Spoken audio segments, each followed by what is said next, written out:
Ya, necesito... Ya, ahora sí. Creo que estamos grabando, ¿cierto? Aparece como grabando, así que siempre partimos grabando. Bueno, continuamos. Eso respecto al vapor de agua, ¿ya? Este componente que le hemos dado tanto énfasis, que hemos dicho que es tan importante a pesar de ser tan poco, ¿ya? Piensen si uno lo piensa, la densidad del aire es aproximadamente 1 kilogramo por metro cúbico, ¿ya? Y esta unidad en que estamos midiendo el vapor de agua son gramos por kilogramo, o sea, en proporción de masa, ¿cierto? Lo que más tenemos es, a lo más vamos a tener 18 gramos por kilogramo de aire de agua, una cantidad pequeña, pero en general, en promedio, vamos a tener mucho menos. Ya en promedio vamos a tener unos pocos gramos por kilogramo, unos 5 gramos por kilogramo. Ese es el promedio aproximadamente. Ok, entonces miremos otras cosas, ¿ya? Esto es parte de la composición atmosférica, aunque no es exactamente un componente químico, ¿cierto? Y tampoco hemos dicho que sea, pero estas son las nubes, ¿ya? Y fíjense, las nubes son un poco distintas al vapor de agua, porque es cierto que donde hay vapor de agua hay nubes, pero hay nubes en zonas donde no hay demasiado vapor de agua, ¿ya? ¿Cómo se explica una cosa así?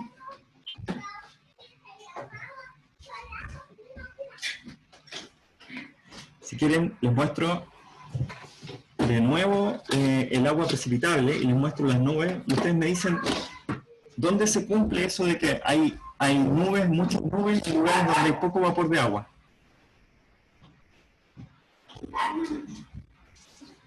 Entre Chile y la Antártica. Lugares muy... Entre Chile y la Antártica, por ejemplo. Claro, toda esa latitud. Claro. Bueno, hay varios lugares que cumplen con eso. Por ejemplo, ese que ustedes nombran, ya que esta zona se llama la zona circumpolar antártica, ¿ya? Así que en la zona circumpolar antártica hay bastantes nubes y poco vapor de agua. Pero también en la zona, por ejemplo, de los estratos costeros frente al norte de Chile. Aquí hay muchas nubes, son nubes bajas y son nubes relativamente someras, ¿ya? O sea, no tienen demasiado desarrollo vertical y por lo tanto tampoco contribuyen demasiado con vapor de agua, ¿sí? Mientras que en zonas donde hay mucho vapor de agua, en general también hay muchas nubes, ¿ya? Eso sí que se cumple, ¿sí? Pero también, fíjense los desiertos, los grandes desiertos, ¿ya? Eso sí también cumplen la relación de tener pocas nubes y poco vapor de agua. Poco vapor de agua en la zona del Sahara, poco vapor de agua en Atacama, pocas nubes en el Sahara, pocas nubes en Atacama y en los otros desiertos también del planeta también se cumple esa relación. Fíjense que las zonas desérticas tienden a ocurrir a lo largo de las latitudes subtropicales, ¿ya? En torno a los 30 grados de latitud sur, 20-30 grados de latitud sur y norte, ¿ya? Esa es más o menos, aquí no está marcada la latitud, pero ustedes se la pueden imaginar, ¿ya? España, el sur de España está como a 35 grados norte, así que uno se puede hacer la idea de que en realidad esto está más o menos centrado entre los 15 y los 30 grados de latitud norte, similar a lo que uno observa acá con Atacama, con este desierto sudafricano, y lo mismo con este desierto acá en la costa oeste de Australia, ¿ya? Y además todos los desiertos también ocurren en las costas oeste de los grandes continentes. Sí, también en Estados Unidos. Aquí quizás esta es una excepción, ya, porque esto en realidad no está cerca de la costa del Sahara mucho, o la parte más profunda del Sahara, pero también ocurre que esta zona es relativamente seca, comparado, por ejemplo, con zonas de la misma latitud, pero que están al otro lado del continente, de este gran continente eurasiático, o África-Eurasia, si ustedes quieren. Es bien distinto lo que pasa en la costa este que lo que pasa en la costa oeste. En general la costa este tiende a ser mucho más cálida y húmeda, y la costa oeste tiende a ser mucho más fría y seca. Ya esas son generalidades nomás que podemos interpretar de estos mapas, así como a grandes rasgos, cómo se distribuyen las nubes y el vapor de agua en el planeta.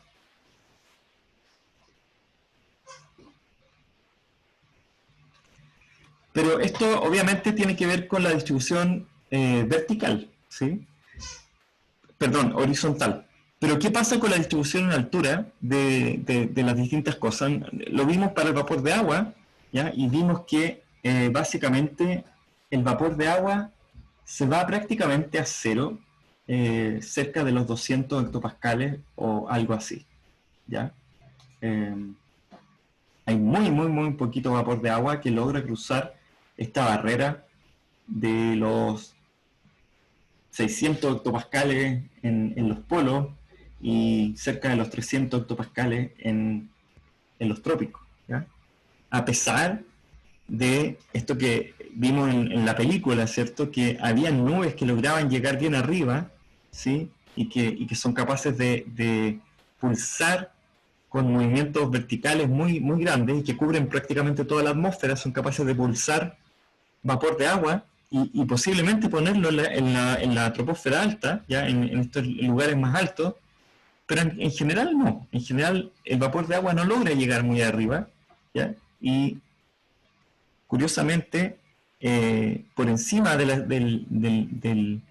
este nivel de 200 hectopascales, el vapor de agua se vuelve prácticamente inexistente, ¿ya? Y eso tiene relación con la estructura vertical de la atmósfera, ¿ya? Y fíjense que la troposfera, que sería nuestra primera capa más cercana a la superficie, que es la típica capa en donde ocurre el tiempo atmosférico, donde nosotros vivimos, etcétera, fundamental para la vida.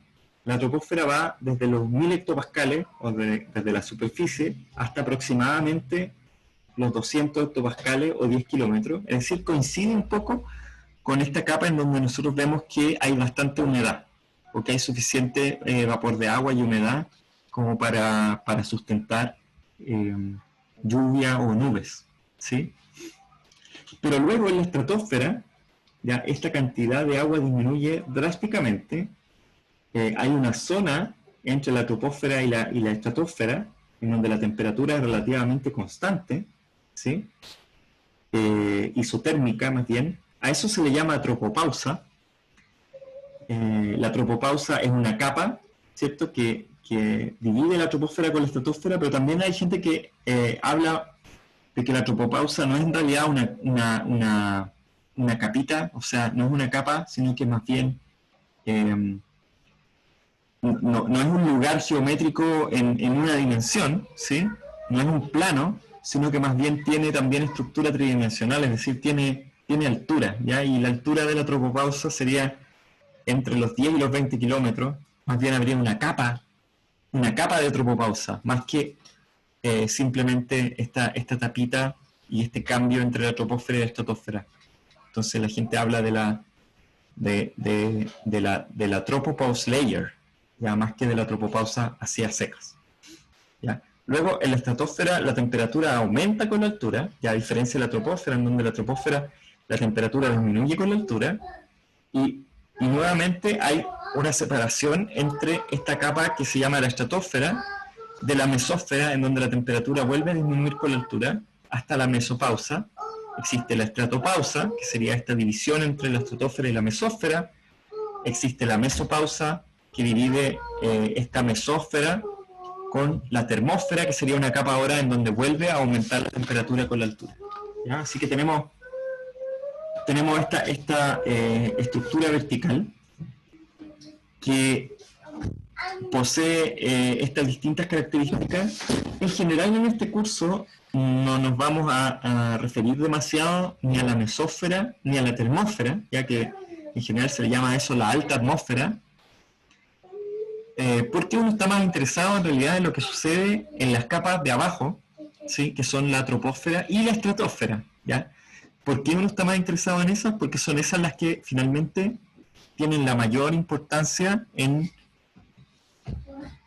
las aplicaciones de la meteorología, ¿ya? Y El tiempo atmosférico obviamente está controlado por la troposfera. La estratosfera controla, por ejemplo, el agujero de ozono. Los aviones vuelan en la estratosfera.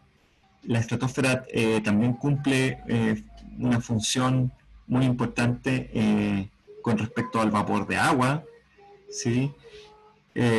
Así que, por lejos, la troposfera y la estratosfera son las capas más importantes para las aplicaciones de la meteorología en general, ¿ya? Y una razón de por qué también la troposfera y la estratosfera son tan importantes es porque la densidad de la atmósfera disminuye considerablemente con la altura, ¿ya? Así que la masa atmosférica, vamos a ver enseguida o en poco tiempo, probablemente en la próxima clase, vamos a ver que la masa atmosférica se concentra fundamentalmente en las capas bajas de la atmósfera, ¿ya? Si uno toma como referencia a los 500 hectopascales, resulta ser que la mitad de la masa atmosférica está entre los 1000 y los 500 hectopascales, ¿sí? Cuando uno llega a los 200 hectopascales, la situación es que prácticamente el 90 o más por ciento de la unidad de la masa atmosférica se encuentra por debajo de los 200 hectopascales, y entonces la estratosfera, a pesar de que se ve como que fueran 40 kilómetros para arriba, en realidad toda la masa de la estratosfera es muchísimo menos que la masa total de aire en la troposfera, ¿ya? Y si ustedes lo piensan del punto de vista, por ejemplo, del transporte mecánico, de las propiedades o el transporte térmico, si es que ustedes han tenido alguna vez un curso de eso, uno siempre multiplica el transporte por la diferencia de temperatura y la densidad, o por la diferencia de momentum y la densidad. Entonces, al final, la mayor parte de los intercambios de calor y momentum ocurren donde está la mayor parte de la masa atmosférica. Así que eso ocurre también, principalmente en la troposfera, ¿ya? Y en la estratosfera en menor medida. Cuando uno ya llega a la mesósfera o la termósfera, la cantidad de intercambio de momentum, intercambio de calor que ocurre en esos lugares, a pesar de que en el gráfico se ve como que fueran 40 kilómetros, 100 kilómetros, si fuera simplemente por el tamaño de la capa, serían importantes, pero en realidad lo que hay que hacer siempre es pensar en cuánta masa atmosférica hay ahí, y cada vez hay menos masa atmosférica, cada vez hay menos moléculas, y por lo tanto cada vez esas capas tienen menos influencia sobre los balances de energía, momentum, vapor de agua, trazas varias, etc. Cuando son importantes esas capas, lo vamos a decir, ¿sí? Y hay situaciones en las que son importantes y las vamos a mencionar, ¿ya? Pero en general nos vamos a concentrar en la troposfera y la estratosfera. A todo esto, y así para probar su creatividad nomás, y si es que son capaces de decirme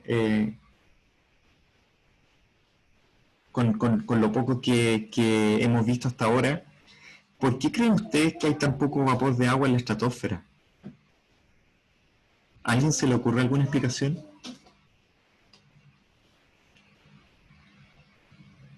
Quizás alguien sabe igual. Por la luz, o sea, por la foto, ¿cómo se llama? ¿Por la fotólisis o por la fotoquímica? Fotólisis. Ya, o sea, el Alejandro dice algo así como que cuando las moléculas de agua están más arriba de la atmósfera, están más expuestas a la fotólisis que las moléculas que están más abajo. Por lo tanto, de alguna forma, si una molécula logra llegar a la estratosfera, la luz misma la va a destruir y ya no va a estar. Así que eso va a controlar un poco el hecho de que no haya suficiente vapor de agua en la estratosfera. ¿Les parece?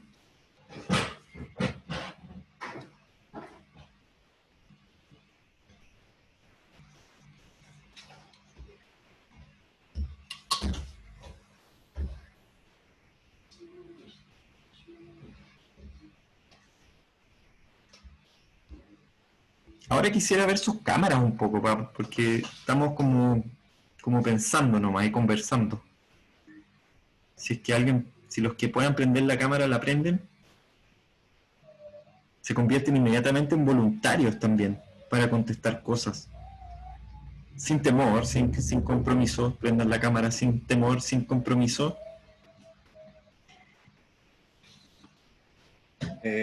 ¿No tiene que ver como con el gradiente, profe, de temperatura? Que ocurre como a partir de la tropopausa, como que disminuye la temperatura y como que ese gradiente que para allí también funciona como un tapón y hace como que gran parte de la humedad se mantenga en ese lugar. Ya. Démosle una vuelta al argumento del Alejandro, de la fotólisis, y después volvemos a tu argumento, Felipe, del tapón, ¿ya? Entonces, el argumento del Alejandro de la fotólisis no dice nada respecto al flujo de agua hacia la estratosfera, porque básicamente si el flujo es mucho o poco, la fotólisis va a actuar y va a destruir el agua, y por lo tanto no vamos a encontrar agua ahí en la estratosfera, ¿ya? El problema con el argumento de Alejandro es el siguiente: si es que el flujo de agua fuera muy grande hacia la estratosfera, tendríamos el problema de que al fotonizarse el agua en la estratosfera, estamos perdiendo esas moléculas de agua, y esas moléculas de agua no son recuperables por el océano. ¿Se fijan? Sería una fuente neta de desaparición de agua en el planeta.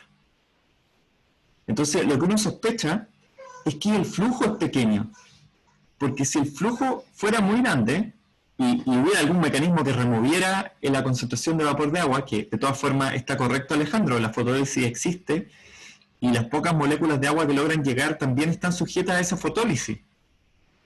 Pero el asunto es que hay que controlar el flujo, ¿ya? Y para controlar el flujo se necesita entonces que no pase demasiado vapor de agua hacia la estratosfera, ¿sí?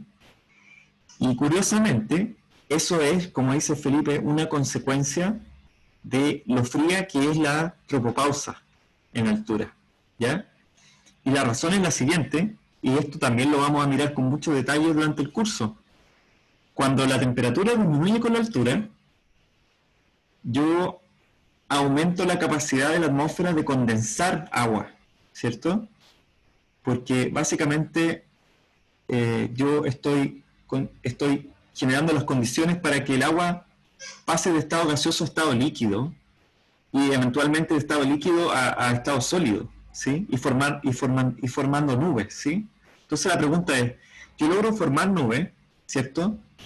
A temperaturas relativamente altas en la atmósfera, ¿ya? A 20 grados, 10 grados, formo nubes, con una cierta cantidad de vapor de agua. Esa cantidad de vapor de agua disminuye, la cantidad que yo necesito para formar una nube, disminuye cuanto más hago disminuir yo la temperatura. Es una función de la temperatura. Si yo disminuyo muchísimo la temperatura, resulta ser que yo disminuyo muchísimo también la cantidad de agua que hay en la nube, ¿ya? Eso lo vamos a ver en detalle después, ¿ya? Por ahora me tienen que creer nomás. Y lo que sucede es eso, ¿ya? Que entonces la tropopausa se convierte en una especie de trampa fría, ¿ya? Ahora, la palabra trampa acá no está puesta desde el lenguaje coloquial. Yo no sé si ustedes han escuchado la palabra trampa usada en el contexto, por ejemplo, de la química.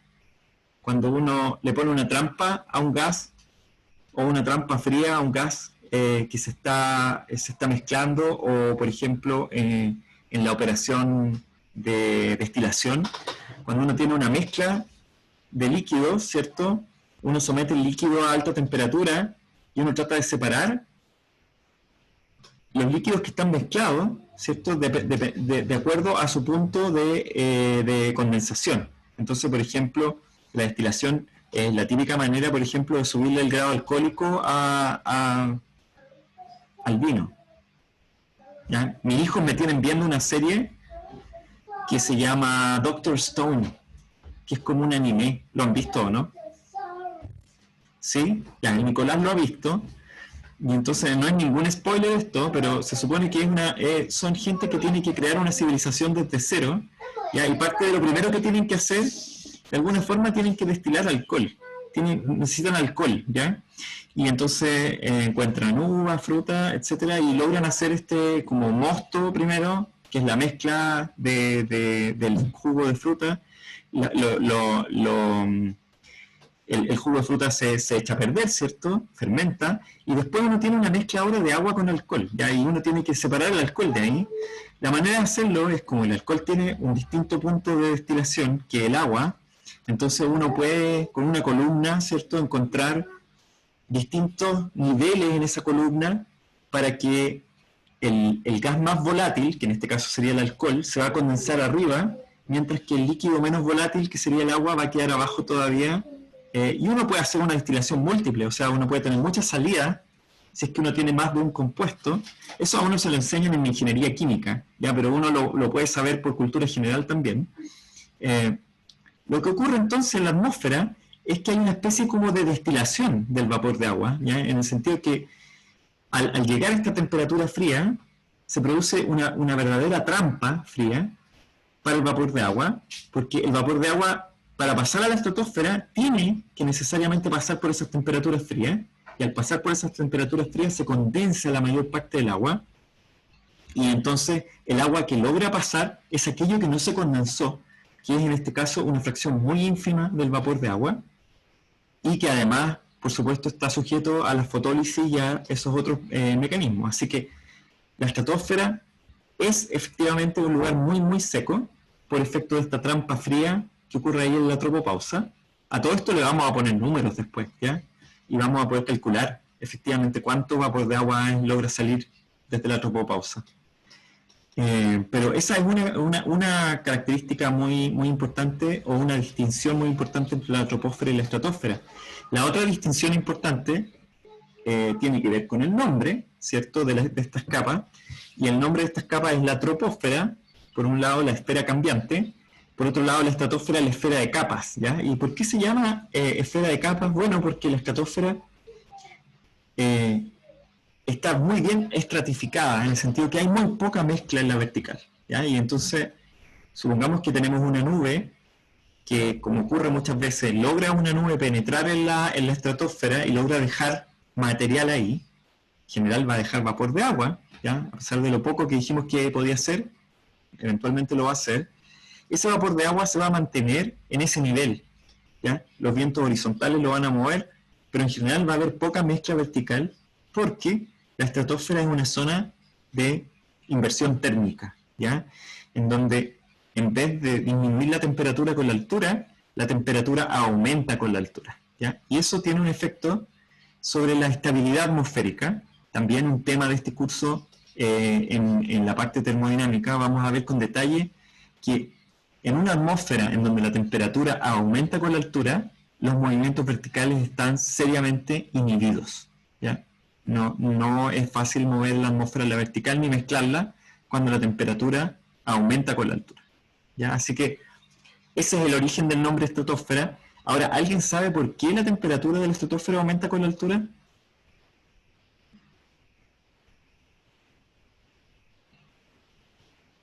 Stefan Boltzmann. ¿Stefan Boltzmann? Ah, es más fácil que eso, ¿eh?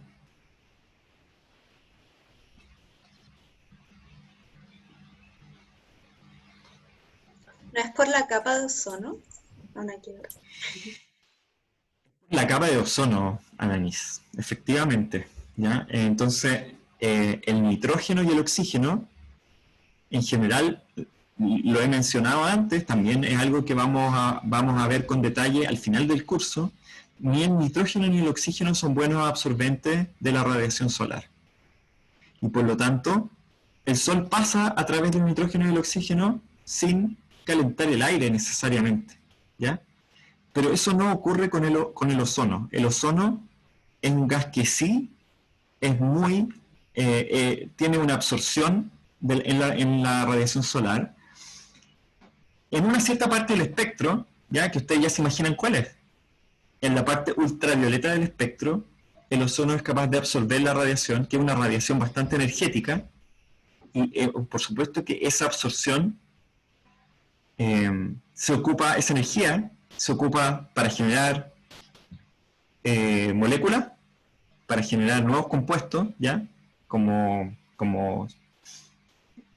se puede ocupar para la fotólisis, para la fotoquímica de la estratosfera, pero últimamente, y ahí estoy hablando en Spanglish en realidad, debiera decir al final, también termina por calentar simplemente la estratosfera, ¿ya? O sea, generar momentum, ¿sí?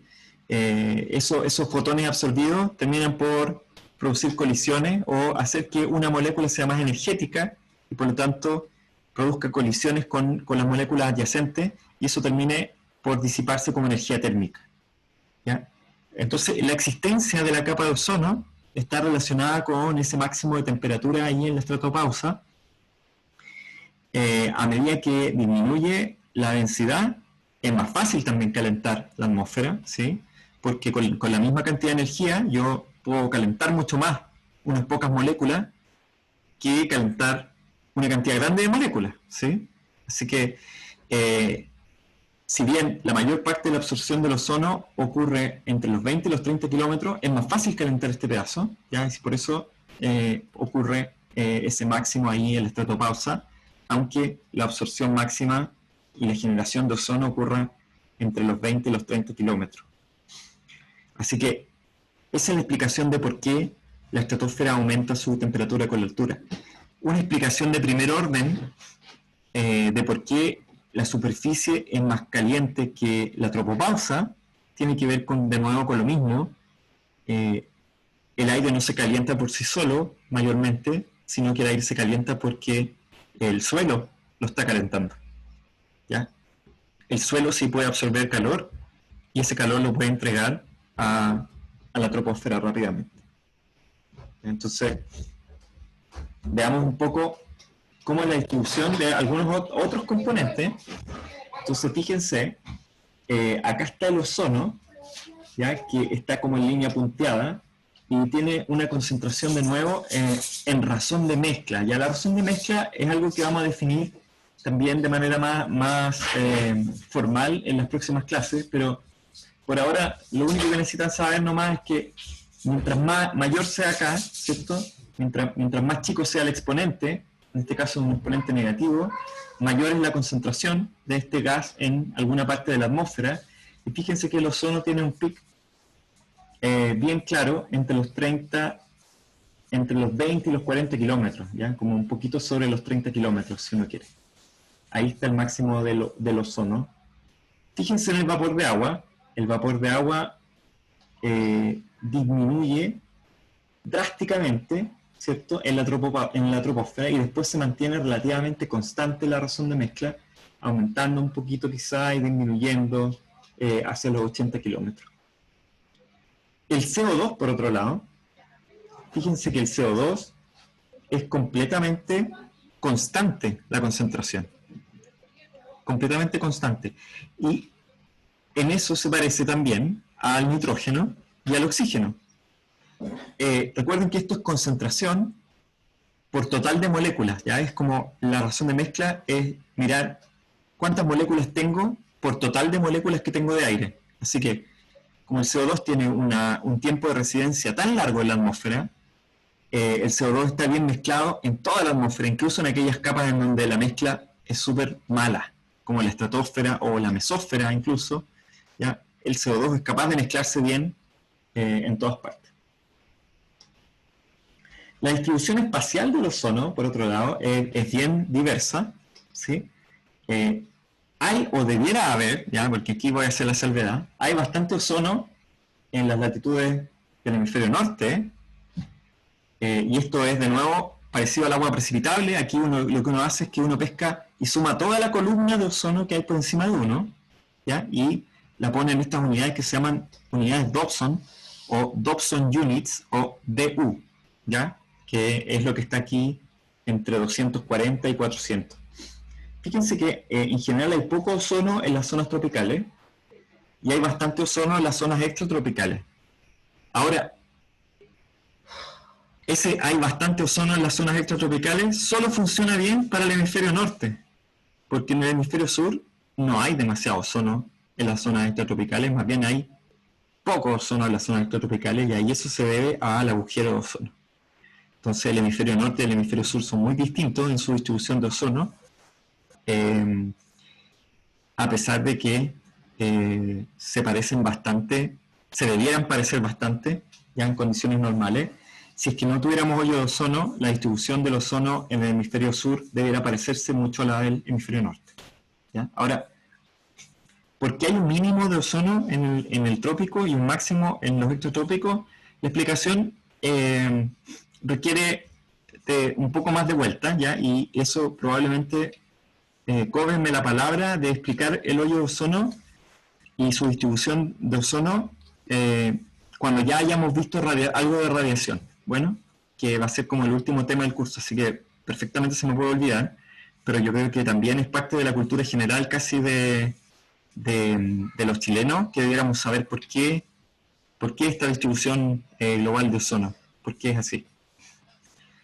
Fíjense que un componente de la atmósfera del cual no hemos hablado hasta el momento, y no hemos dicho nada, y la primera vez que va a aparecer es ahora, son las partículas. ¿Ya? También en la atmósfera hay una mezcla de partículas sólidas y líquidas que no necesariamente son nubes. ¿Ya? A todas las partículas sólidas o líquidas que no son nubes, a todas esas les decimos de otra forma, les llamamos aerosoles. ¿Sí?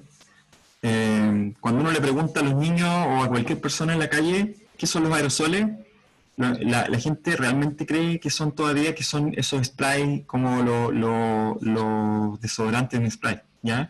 Y es terrible que esa sea la única versión de aerosoles que la gente conoce.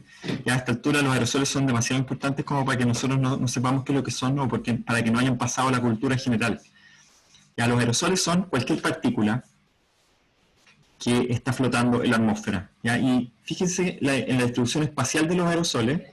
La distribución espacial de los aerosoles, en esta medida que se llama espesor óptico de aerosoles, que es una forma de medirlo, tiene una distribución también bien poco homogénea, con máximo en la zona de la costa este de China, ¿sí? Zona de África Central también, la India, qué sé yo, la península arábica, y mínimo absoluto en la Antártica, por ejemplo, y en el Polo Norte. ¿Ya? Esto tiene que ver con todas las fuentes de emisiones posibles de aerosoles. Ya hay muchas fuentes de emisión de aerosoles que alteran la composición atmosférica. Las fuentes de aerosoles son típicamente 4, ¿ya? Fuentes antrópicas, de carbono negro, que es decir, que tienen que ver con la quema. Fuentes naturales, como por ejemplo el polvo que se levanta de los desiertos de manera natural, ¿sí? Fuentes naturales como el fitoplancton y su metabolismo producen aerosoles en el océano, ¿ya? Hay gases que se liberan desde el fitoplancton, parte del metabolismo del fitoplancton, que en la atmósfera se convierten en partículas, ¿ya? Y eso también es una fuente de aerosoles. Y por supuesto, todas las fuentes antropogénicas de aerosoles que tienen que ver con la quema, con la combustión, incluso también con el polvo, con el cambio del uso de suelo. Cuando uno construye una carretera levanta polvo, cuando uno tiene una industria pone partículas en la atmósfera. Hablamos de las fundiciones de cobre, por ejemplo, como fuente de partículas de sulfatos, aerosoles sulfatos. Así que hay un montón de aerosoles. Los aerosoles se concentran principalmente en el hemisferio norte, como ustedes pueden ver, y en las zonas industrializadas del hemisferio norte están los máximos de concentración de estas partículas, ¿ya? Estas partículas no se mezclan bien en la atmósfera, así que tienen un tiempo corto de residencia y en general, por suerte, no nos llegan, por ejemplo, todas las partículas del hemisferio norte al hemisferio sur. El hemisferio sur es en general un lugar más limpio, aunque fíjense que, por ejemplo, en esa zona de ahí hay un máximo blanquito. El blanquito no es poco, sino que es como 0,25, quizás cerca de convertirse en un amarillito. Ese blanco de ahí tiene que ver con la quema de biomasa que ocurre todos los años en la zona sur del Amazonas, en Bolivia, y esa quema de biomasa es básicamente deforestación que ocurre todos los años para plantar, ¿ya? Los agricultores ahí queman para plantar, queman para que el suelo sea más fértil, o queman para despejar también bosque y convertirlo en zona de pastoreo o zona de cultivo, ¿ya? Todo eso está ocurriendo ahí en Sudamérica y nos pone ahí con un puntito grande de aerosoles.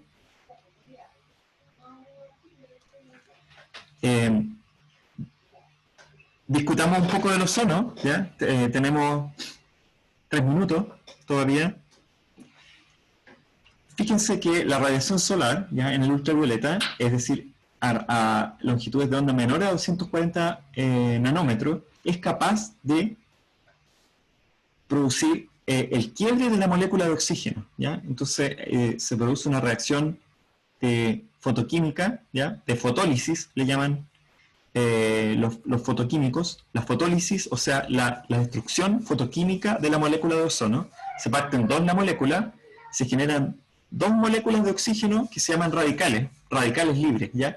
Esa molécula de oxígeno puede encontrarse con una tercera molécula, ¿ya? Con una molécula M, que esa molécula M, la función que tiene es como simplemente cuando una molécula de oxígeno se encuentra con esta molécula de oxígeno, con este átomo de oxígeno que está como activado, ya necesita de una molécula M para entregarle un poco del momentum extra, ya la energía de más que tiene esta molécula de oxígeno, y se forma la molécula de ozono más esta molécula M que no participó en la reacción, pero que se llevó parte del momentum, ¿ya? Esto es lo que yo les decía, de que cuando hay una reacción fotoquímica, no solamente hay transformación química, sino que también hay aumento de la energía interna del gas, en este caso porque aumenta la concentración o el momentum de las partículas, ¿ya?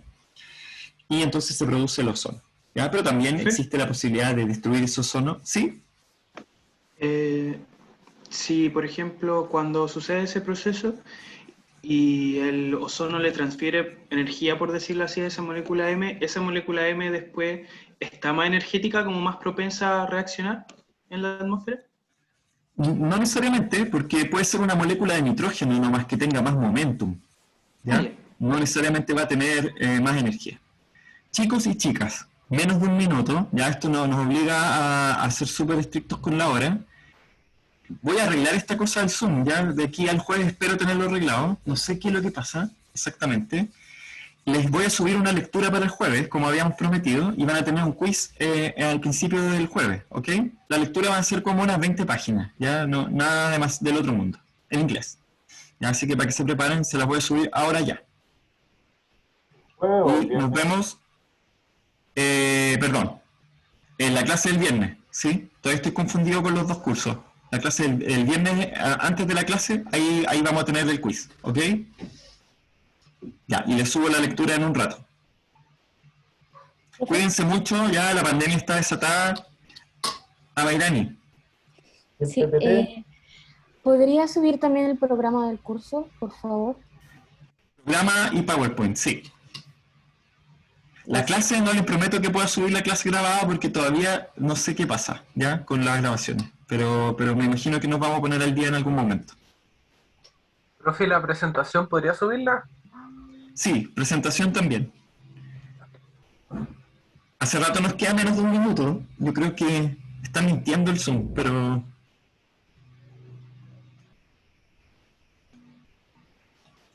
Profe, le encargo si me puede mandar en mail la lectura por fin.